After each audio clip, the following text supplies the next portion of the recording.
నమస్కారం అండి. Welcome to future fortune channel. ఈ వీడియోలో మనము అమావాస్య యోగం అనేది నిజంగా దోషం అంటారా? కొంతమందికి అమావాస్యలో పుట్టడం అనేది దోషంగా పరిగణించడం అనేది చాలామంది దగ్గర వింటుంటాం మనం. ఆడ అమావాస్యలో పుట్టినాడు దొంగన్న అవుతాడు లేదా దూరన్న అవుతాడు అని, అమావాస్య పుట్టిన వాళ్ళకి ఖచ్చితంగా ఇబ్బందులు పడతారనేది మనం కొంచెం సహజంగా వింటుంటాము. బట్ ఇది రీసెర్చ్లో నిజంగా మనం చూసిన అంశాలు ఏంటి, ఏ జాతకాలు నిజంగా అమావాస్య పుట్టిన వాళ్ళు నిజంగా రాజులైన వాళ్ళు ఉన్నారా లేదా ఇబ్బందులు పడిన వాళ్ళు ఉన్నారా, ఇది బేస్డ్ ఆన్ తిథిని బట్టే మనం అట్లా చెప్పడం నిజంగా మంచిదేనా లేదు అది మిస్లీడ్ చేయడానికి ఆ జనాల్ని. ఇలాంటి వాటి వల్లే కొంతమంది జ్యోతిష్యం పట్ల ఒక రకమైన నిరాసక్తని ప్రదర్శిస్తుంటారు. అంటే దాని మీద కొంచెం హేయమైన భావన, హేళన అంటారు. సో అందువల్ల నేనేమంటానంటే ఇట్లాంటి అప్పుడప్పుడు మనం కొంచెం రీసెర్చ్ మోడ్లో మనం చెప్తున్నందు వల్ల కొంచెం నార్మల్ పీపుల్కి అర్థమయ్యేటట్టు చెప్పాలనేది నా కోరిక. అమావాస్య పుట్టడం అనేది అంటే ఏంటి అంటే, మామూలుగా మీ జాతకంలో రవి చంద్రుడు అంటే చంద్రుడి నుంచి 12 డిగ్రీల దూరంలో, ఐ థింక్ రవి నుంచి మనకి తిథులు ఎలా ఏర్పడతాయి మీకు తెలుసుగా. రవి నుంచి 12 డిగ్రీల దూరంలో చంద్రుడు జరిగినప్పుడు ఫస్ట్ పాడ్యమి ఏర్పడుతుంది. అక్కడి నుంచి డిగ్రీస్ వైజు ఒక్కొక్క రకంగా పాడ్యమి, విధియ, తదియ, చవితి, పంచమి ఇట్లా మనకి వస్తుంటాయి తిథులు. ఎప్పుడైతే ఈ రవికి ఆపోజిట్లో చంద్రుడు వస్తాడో 180 డిగ్రీస్లో పౌర్ణమిగా తీసుకుంటారు. సో ఈ చంద్రుడు మళ్ళా తిరిగి కరెక్ట్గా ఈయనతో మెర్జ్ అయ్యేటప్పుడు, అంటే వీళ్ళిద్దరూ 12 డిగ్రీల లోపల కంజెక్ట్ అయితే వీళ్ళిద్దరి మధ్య యొక్క డిస్టెన్స్ ఖచ్చితంగా దాన్ని అమావాస్య కిందకి తీసుకుంటారు. అయితే ఇది చాలామంది జాతకాల్లో అమావాస్యలో పుట్టిన వాళ్ళందరూ ఇబ్బందులు పడున్నారా లేదు అమావాస్యలో పుట్టిన వాళ్ళు నిజంగా రాజులై ఉన్నారా, ఈ పాయింట్కి నేను ఇద్దరిని చూస్తున్నాను. ఇద్దరి జాతకాల్లో అంటే కొంతమంది జాతకాల్లో రాజులైన వాళ్ళని చూస్తున్నాను. అంటే రాజులంటే ఈ రోజుల్లో రాజులంటే మీకు తెలిసిందేగా, మంచి పవర్ఫుల్ పొజిషన్లో ఉండే పీపుల్ని, లేదు ఇబ్బందులు పడిన వాళ్ళని చూస్తున్నాను. సో ఎలాంటి పరిస్థితుల్లో జాతకం మనకి అమావాస్యలో పుట్టిన వాళ్ళకి ఈ యోగాన్ని ఇస్తుంది లేదా దోషాన్ని ఇస్తుంది అనేది మనం తెలుసుకున్నందువల్ల ఈజీగా మనం వాళ్ళకి ఆ యొక్క సందేహాన్ని తీర్చిన వాళ్ళం అవుతాం. అయితే ముఖ్యంగా ఇదే పాయింట్ మామూలుగా నాడీ శాస్త్రం అంటే నాడీ గ్రంథాల్లో ఏం చెప్తున్నారు అంటే, వాళ్ళు ఏంటంటే జస్ట్ కారకత్వాన్ని బేస్ చేసుకొని జస్ట్ ఇప్పుడు రవి ప్లస్ చంద్రుడు అంటే వీళ్ళిద్దరూ కలిసి ఉంటే ఏంటి అంటే, వాళ్ళు చంద్రుడు తల్లి కారకుడు, చంద్రుడు ప్రయాణాల కారకుడు, చంద్రుడు వేరే ఒక ప్రాంతానికి తరలిపోవడం, రవి అంటే తండ్రి. సో తండ్రి చంద్రుడు అంటే తండ్రి పుట్టిన వెంటనే వీళ్ళు పుట్టిన వెంటనే తండ్రి లొకేషన్ చేంజ్ అవ్వడం అనేది జరుగుతుంది.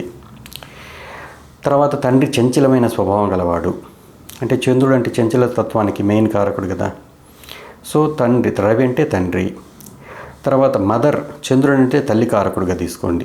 రవి అంటే ఈగోయిస్ట్, అంటే తాను చెప్పింది జరగాలనుకునే ఒక మైండ్ సెట్ ఉన్న పర్సన్ అనుకోండి. సో ఇంట్లో మదరు రూల్ అవుట్ చేస్తుంది, వీళ్ళ మదరు ఎక్కువగా డామినేట్ చేస్తుంది ఫాదర్ని, అలా కూడా చెప్పచ్చు. ఇవి జనరల్గా మనకు కనిపిస్తుంటాయి. చాలామంది జాతకాలు చూస్తున్నాను, అవి కూడా అలాగే కనిపిస్తున్నాయి. కానీ యోగాన్ని ఇచ్చే విషయంలో మాత్రం ఇప్పుడు ఇదే మీ ఫస్ట్ యోగాన్ని ఇచ్చే కొన్ని సందర్భాలు చెప్తాను. వృశ్చిక లగ్నం తీసుకోండి. వీళ్ళిద్దరూ ఏ భావాలకు ఆధిపత్యం వహించారు? చంద్రుడు వచ్చి 9th లార్డ్ అయ్యాడు, అంటే భాగ్యాధిపతి. ఈయన వచ్చి రాజ్యాధిపతి, ఎవరు? రవి. వీళ్ళిద్దరు కలిస్తే యోగమా కాదా? 9th and 10th లార్డ్ ధర్మకర్మాధిపతి యోగమే కదా. అందుకే వృశ్చిక లగ్నం పీపుల్కి అదొక స్పెషల్ అనమాట.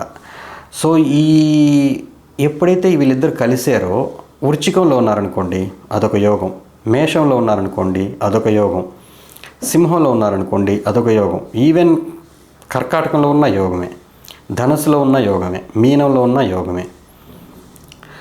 ఓన్లీ ద థింగ్ ఏంటంటే కొంచెం నెగిటివ్గా కొంచెం లేట్గా పికప్ అయ్యే యోగం ఏంటంటే, దీంట్లో రవిచంద్రులు ఇద్దరు 12వ ఇంట్లో ఉంటాయి, అక్కడ రవి నీచం అవుతాడు కాబట్టి. సో ఇప్పుడు ఈ రవిచంద్రులు కలవడం అనేది ఎట్టి పరిస్థితుల్లో దీన్ని బట్టి ఒక ఐడియా వచ్చేస్తుంటుంది మీకు. ఎలా అంటే, ఈ చంద్రరవులు ఎప్పుడైతే ఈ అమావాస్య తిరిగి పుట్టిన వాళ్ళకి ఎట్టి పరిస్థితుల్లో కలుస్తారో, ఈయన వీళ్ళిద్దరికీ ఫ్రెండ్స్ కాని ప్లేసులు ఏవైతే ఉంటాయో ఆ ప్లేసుల్లో కలిస్తే మాత్రం ఇది కొంచెం ఇబ్బందికరమైన వాతావరణం సృష్టిస్తుంది. అంటే ఇప్పుడు వీళ్ళిద్దరికీ శత్రువులైన గ్రహాలు ఏంటి, మెయిన్ శనిని తీసుకుంటారు. సో రవికి చంద్రుడికి. సో అందువల్ల ఏంటంటే ఖచ్చితంగా ఈయన మకరంలో కానీ ఈ కాంబినేషన్ ఉన్నా, లేదు కుంభంలో ఈ కాంబినేషన్ ఉన్నా, ఏది రవిచంద్రులు. ఇంకా చూస్తే మనకి ఆల్మోస్ట్ తులలో ఉన్నా, సో వృషభంలో ఉంటే పర్వాలే, మేనేజబుల్. అక్కడ చంద్రుడు ఉచ్చస్థితి అవుతాడు.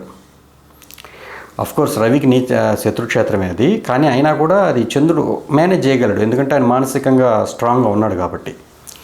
మామూలు అప్పుడు ఇక మిగతా కర్కాటకం, సింహము, ఈవెన్ కన్యా, మిథునంలో కూడా ఒక రకంగా ఇది చంద్రుడికి వీక్. సో ఆ రెండు కాంబినేషన్స్ కూడా అంత మంచిది ఏమీ కాదు. సో రవిచంద్రులు ఇద్దరు మిథునం, కన్య, మకరం, కుంభం, తుల ఈ 5 రాశుల్లో ఉండడం అనేది కొంచెం వీళ్ళకి ఎట్లా చేయాలి అని అంటే, వీళ్ళు ఏం చెప్తారంటే గైడెన్స్ అనేది వీళ్ళకి చాలా ఇంపార్టెంట్ జీవితంలో.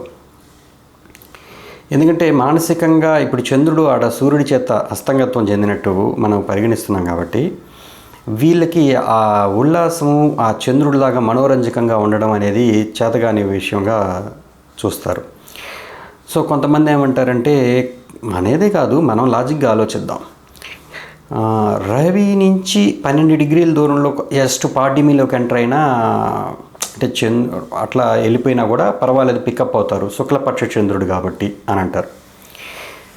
సో పౌర్ణమికి ఇప్పుడు అలాగే ప్రతి ఒక్కరిని చూస్తున్నాను, అట్లా కూడా బాగా వృద్ధి చెందిన శుక్లపక్ష చంద్రుల్లో.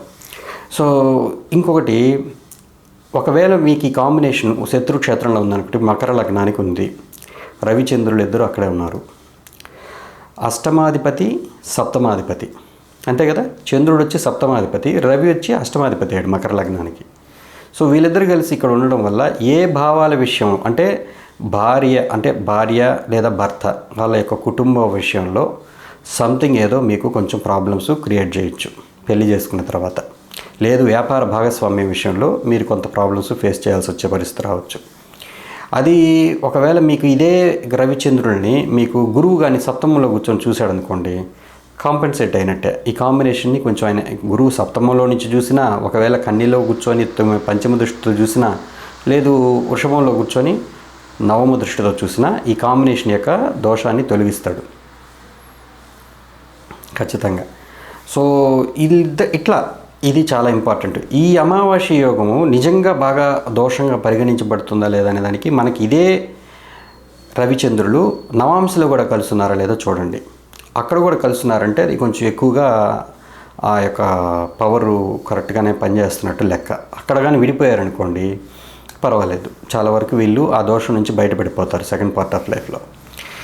సో ఒక రకంగా చెప్పాలంటే చంద్రుడు మనసుకారకుడు, ఈయన ఆత్మకారకుడు, వీళ్ళిద్దరూ కూర్చున్నందువల్ల ఒక చోట వీళ్ళ కాన్సన్ట్రేషన్ పవర్ అయితే అంటే ఆత్మశక్తి ఎక్కువగా ఉంటుంది, మనోశక్తి తక్కువగా ఉంటుంది అన్నట్టుగా చెప్తారు.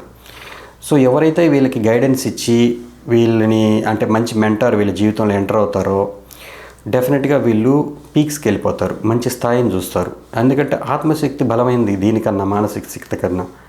సో మానసిక శక్తి ఒక్కోసారి డీవియేట్ అవ్వచ్చు, ఆత్మశక్తి అవ్వలేదు కదా.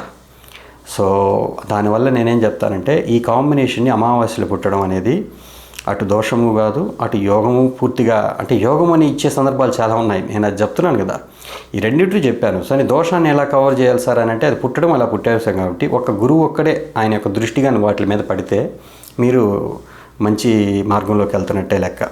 అదర్వైజ్ వీళ్ళని కొంచెం డైరెక్ట్ చేయడంలో జీవితంలో అంటే ఇప్పుడు మీ పిల్లలు ఉన్నారు, అమావాస్యలో పుట్టున్నారు, వాళ్ళని మంచి గైడెన్స్ ఇచ్చి కరెక్ట్గా లైఫ్లో వాళ్ళ యొక్క మానసిక స్థితిగతులు గమనిస్తుండాలి.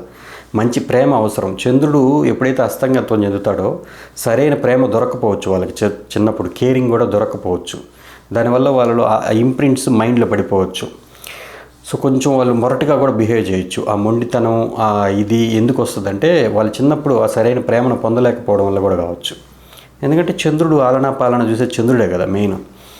సో ఎప్పుడైతే అట్లా అస్తంగత్వం చెందుతారో, రవిచంద్రుడు కలుస్తారో వాళ్ళకి ఇది కొంచెం కొరవడినప్పుడు కొంచెం మొండిగా ఉంటారనమాట. కొన్ని విషయాల్లో సాధించుకునే విషయాల్లో కొంచెం మొండిగా ఉంటారు. సో ప్రాపంచికంగా కూడా మొండిగా కూడా సాధిస్తారు. సో అందువల్ల ఈ కాంబినేషన్ ఇంకేదైనా నెగిటివ్ ప్లానెట్ చూసింది అనుకోండి, సాటర్న్ చూసింది, సో అప్పుడు కొంచెం ట్రబుల్స్ అనమాట, ఇంకొంచెం మొండిగా బిహేవ్ చేసే అవకాశాలు ఉంటాయి. సో ఇట్లా ఈ permutations and combinations A planets చూస్తున్నాయి, రాహుకేతువులు చూస్తున్నాయా, లేకపోతే శనికుజులు చూస్తున్నారా, లేదు గురువు శుక్రుడు బుధుడు వీళ్ళు ఏదైనా చూస్తుంటే పర్వాలేదు. సో ఇట్లా ఒక కాంబినేషన్ని మనం ఎన్ని రకాలుగా చూడొచ్చు అనేది ఈ వీడియోలో వివరించడం జరిగింది. అమావాస్యలో పుట్టడం అనేది నిజంగా దోషమైతే కాదు, దానికి ఒక సరైన గైడెన్స్ ఉండాలి అనేది ఈ వీడియో ద్వారా తెలియజేయడం జరిగింది. మీకు అమావాస్య గురించి ఇంకేం డౌట్స్ ఉన్నా కూడా కామెంట్స్లో తెలియజేయండి.